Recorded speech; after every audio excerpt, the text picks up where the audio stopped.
Hello friends, welcome back to my channel. मैं doctor Jayshree Patel. तो दोस्तों, आज हम बात करने वाले हैं आयरन के बारे में, हीमोग्लोबिन के बारे में, जिसकी कमी आजकल सबसे ज़्यादा सभी को हो रही है। तो पिछले कुछ सालों के दौरान भारत सहित अन्य दुनिया भर के देशों में एनीमिया पीड़ितों की संख्या तेज़ी से बढ़ रही है। और हमारी बदलाती जीवन शैली है, उसके साथ साथ हमारी आहार संबंधी आदतों भी ऐसी है कि ऐसा बदलाव है उसमें, तो इसकी वजह से ही हमें एनीमिया होता है। वास्तव में एनीमिया कोई बीमारी नहीं है, लेकिन कई बीमारी होने की वजह है ज़रूर आयरन। अगर समय रहते हम इस पर काबू कर ले, एनीमिया को बढ़ने न दे, तो हम सेहत संबंधी बहुत सारी गंभीर बीमारियों से बच सकते हैं। तो सबसे पहले देखते हैं कि एनीमिया क्या होता है।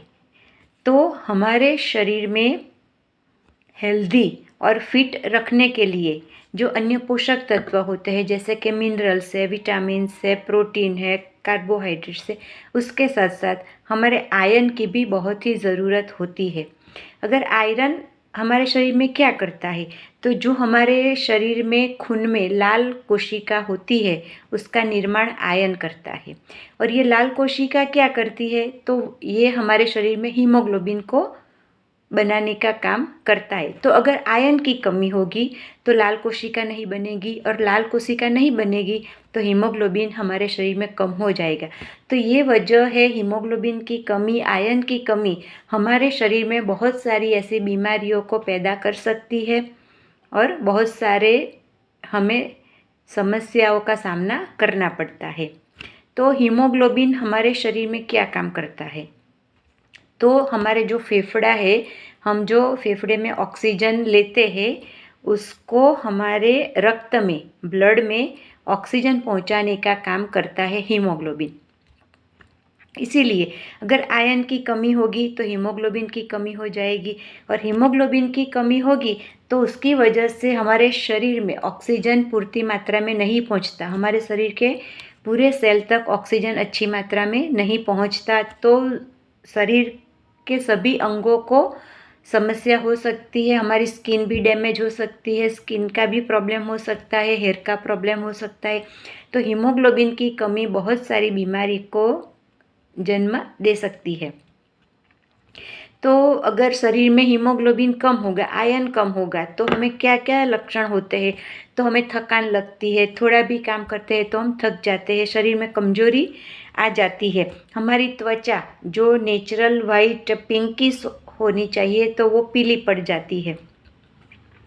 कभी कभी चेस्ट में पेन भी होता है, क्योंकि ऑक्सीजन पूर्ति मात्रा में हमारे शरीर में नहीं होता, तो चेस्ट में पेन भी होने लगता है। हमारे हेयरफॉल होने लगते हैं, आयरन हीमोग्लोबिन की कमी से हेयरफॉल भी ज़्यादा होते हैं।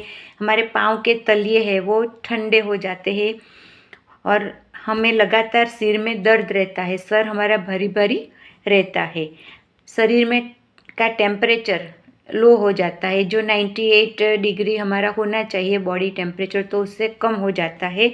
आँखों के नीचे काले घेरे हो जाते हैं, यानी डार्क सर्कल्स हो जाते हैं। जिसके शरीर में खून की कमी, हीमोग्लोबिन की कमी है, तो उसकी आँखों के नीचे काले काले घेरे पड़ जाते हैं, डार्क सर्कल्स हो जाते हैं, पिगमेंटेशन का भी प्रॉब्लम हो जाता है खून की कमी की वजह से। हाथों पर भी वो ब्लैक ब्लैक राउंड जैसा, चकामा जैसा हो जाता है। तो ये सारी तकलीफ होती है, हमारे शरीर में आयरन की कमी है और हीमोग्लोबिन की कमी है। तो आइए दोस्तों, अब देखते हैं कि हीमोग्लोबिन की कमी किसको ज़्यादा होती है। तो हीमोग्लोबिन कमी होने वाले रोगों में सबसे ज़्यादा समस्या की शिकार होती है महिलाएं। महिला में ये सबसे ज़्यादा हीमोग्लोबिन की कमी हो जाती है। गर्भवती महिला यानी प्रेग्नेंट लेडी में भी हीमोग्लोबिन कम हो जाता है। अगर महिलाएं वज़न बढ़ जाता है तो डाइटिंग करती है, वज़न कम करना चाहती तो डाइट में अच्छी तरह से खाना नहीं लेती, तो वो भी हीमोग्लोबिन कम करने का एक कारण हो सकता है। महिला को जो पीरियड्स आता है, तो पीरियड्स के दौरान ब्लीडिंग बहुत ज़्यादा होती है, तो उसकी वजह से हीमोग्लोबिन कम हो जाता है। यूट्रस में अगर ट्यूमर होगा महिलाओं के शरीर के यूट्रस में ट्यूमर होने पर भी खून की कमी हो जाती है, आंतों में अल्सर होता है या फिर पाइल्स जैसा कोई प्रॉब्लम होता है, तो ये सारे सिम्टम कारण होते हैं एनीमिया होने की संभावना उसमें हो जाती है। बच्चों को ब्रेस्ट फीडिंग कराती है लेडी, तो उसको भी एनीमिया होने के चांस ज़्यादा रहते हैं। आजकल जो पर्यावरण है उसमें मौजूद ऐसे हानिकारक बहुत सारे ऐसे तत्व होते हैं, तो वो भी एक एनीमिया होने का कारण हो सकता है। तो उसका क्या उपाय है? तो उसका एक ही उपाय है सबसे अच्छा, तो हमें सही मात्रा में पोषक युक्त खाना, संतुलित खाना, बैलेंस डाइट हमें लेना चाहिए। आहार में हम ऐसी चीज़ें खाएं तो जिसकी वजह से हमें एनीमिया ही ना हो, तो हमारा हीमोग्लोबिन भी कम नहीं होगा। अगर हीमोग्लोबिन कम नहीं होगा तो हमारे शरीर में ऑक्सीजन की भी कमी नहीं होगी। तो हमें इन सब का ध्यान रखना चाहिए। अगर समय रहने पे हम ये सब सावधानी रखेंगे तो हमारे शरीर में कभी भी आयरन की कमी नहीं होगी, हीमोग्लोबिन की कमी नहीं होगी।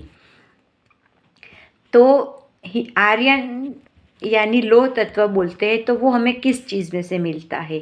तो जो ड्राई फ्रूट है, किशमिश है, बादाम है, हरा बीन्स आता है, पालक की भाजी आती है, मेथी की भाजी आती है, हरे पत्तेदार जो सब्जी होती है उन सब में आयरन भरपूर मात्रा में होता है।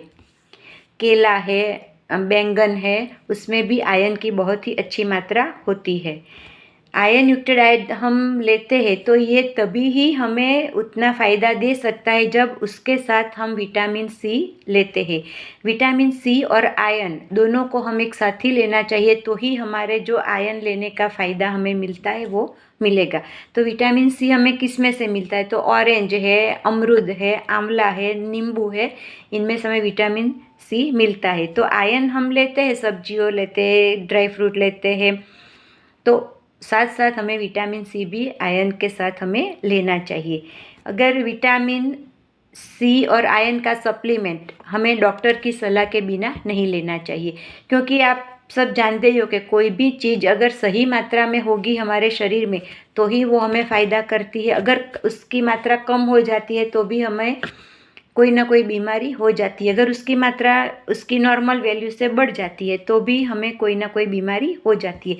तो हमें हीमोग्लोबिन, आयरन, विटामिन सी कोई भी की हमें मात्रा हमारे शरीर में बैलेंस रखनी पड़ेगी, तो ही हमें उसका फ़ायदा मिलेगा। अब हीमोग्लोबिन बढ़ाने का भी कौन सा आहार ज़्यादा है? तो चुकंदर है, बीट आता है, और कैरोट यानी गाजर, उसमें सबसे ज़्यादा मात्रा में हमें हीमोग्लोबिन मिलता है। तो आपको आपके डाइट में चुकंदर यानी बीट का सलाद के रूप में सेवन करना चाहिए, या फिर सब्जी बना के सेवन कर लो, या फिर गाजर और बीट का जूस निकाल के हर रोज़ 1 गिलास जूस आप पियोगे तो आपके शरीर में कभी भी हीमोग्लोबिन की कमी नहीं होगी। सब्जियों में कौन सी? तो हरे पत्तीदार सब्जी, पालक है, ब्रोकोली है, पत्ता गोभी है, फूल गोभी है, शकरकंद है, ये सारी सब्जियां में से हमें हीमोग्लोबिन अच्छी मात्रा में मिलता है। और एक फ़ायदा उसका ये भी है कि ये सारी सब्जियां लेने से हमारा वज़न भी कम होता है। तो डबल फ़ायदा उसमें हमें होता है, वज़न कम होता है और हमारा खून बढ़ता है, यानी हीमोग्लोबिन बढ़ता है। हमारे पेट को, डाइजेस्टिव सिस्टम को भी ये सारी सब्जियां ठीक करती है। तो ऐसे बहुत सारे फ़ायदे हमें ये सब्जी से मिलते हैं। दूसरा है खजूर। खजूर में से भी अच्छी मात्रा में हमें हीमोग्लोबिन मिलता है। बादाम है, किशमिश है, तरबूज है, एप्पल है, अनार हर रोज़ आप एक खाओगे तो भी आपका हीमोग्लोबिन कभी नहीं कम होगा, बैलेंस रहेगा। अंजीर में भी बहुत ही अच्छी मात्रा में हीमोग्लोबिन हमें मिलता है। तो ये सारी चीज़ें हमें अपने आहार में शामिल कर लेना चाहिए। बैलेंस डाइट हम लेंगे तो हमें एक्स्ट्रा सप्लीमेंट लेने की कोई भी ज़रूरत नहीं पड़ेगी। गुड़ आता है, गुड़ में भी अच्छी मात्रा में आयरन होता है, तो आप हर रोज़ एक टुकड़ा गुड़ का तो हर रोज़ खाना ही चाहिए। तुलसी पत्ता है, आम है यानी मैंगो, उसमें भी मिलता है। नारियल में भी हमें अच्छी मात्रा में हीमोग्लोबिन मिलता है। तो ये सारी चीज़ों को हम थोड़ी थोड़ी करके अपने खाने में शामिल कर लेंगे तो हमारे शरीर में कभी भी आयरन की यानी हीमोग्लोबिन की कमी नहीं होगी। और हो सके तो बीटरूट, गाजर और एक अनार, इसका जूस आप हर रोज़ 1 गिलास पी लोगे तो कभी भी आपके शरीर में हीमोग्लोबिन की कमी नहीं होगी, आयरन की कमी नहीं होगी। और उसकी वजह से जो सारी बीमारी हमारे शरीर में होती है आयरन की कमी की वजह से, तो वो आप उससे छुटकारा पा सकते हो।